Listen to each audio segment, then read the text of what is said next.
25 மாதங்கள் எனக்கு பதவி முக்கியமல்ல, என் தலைவரே இல்லாத நேரத்திலே எனக்கு இந்த பதவி கேட்கக்கூடிய நேரத்திலே எங்களுக்கு அந்த உணர்வுதான் இன்றைக்கு நாங்கள் திமுகவுடைய நான் அன்போடு தெரிவித்துக் கொள்ள கடமைப்பட்டிருக்கிறேன்.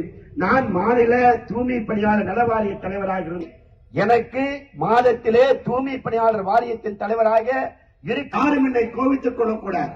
ஒரு சக்கரை ஜாதியை சார்ந்திருக்கிற என்னை தேடி கண்டுபிடித்து ஒரு மாநிலத்தில் கொடுத்த பொறுப்பிலே நாம் இந்த மைனாரிட்டி டிவிக்கு ஆட்சியில் 49 ஆண்டுகள் இந்த இயக்கத்திலே நான் உறுப்பினராக பணியாற்றிக் கொண்டிருக்கிறேன். இந்த 49 ஆண்டு காலத்திலே இந்த இருக்கிறது.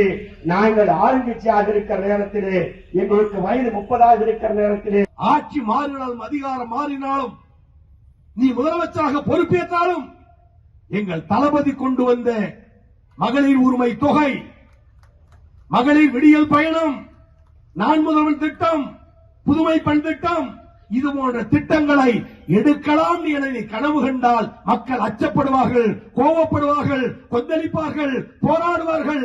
அந்த போராட்டத்தை நீ பார்த்து அச்சப்படுவாய். அந்த அச்சம் உனக்கு இருக்கும் வரை முதலமைச்சராக நீயாக இருந்தாலும் தளபதி மு.க. ஸ்டாலின் தமிழகத்தின் முதலமைச்சர் என்பதை எந்த கொம்பனாலும் மாற்ற முடியாது.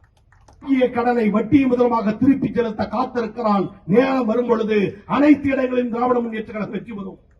அது உள்ளாட்சி தேர்தல் என்றாலும் நாடாளுமன்ற தேர்தல் என்றாலும் தளபதி யார் கை நீட்டுகிறாரோ, அந்த உதயநிதி யாரை கை நீட்டுகிறாரோ அவர்கள்தான் வெற்றியாளர் என்பதை தமிழகத்தில் நிரூபிக்கிற காலம் வரும். இந்த மாயை விலகும், உதயசூரியன் வெல்லும். எனவே கலைஞர் புகழ் ஓங்குக.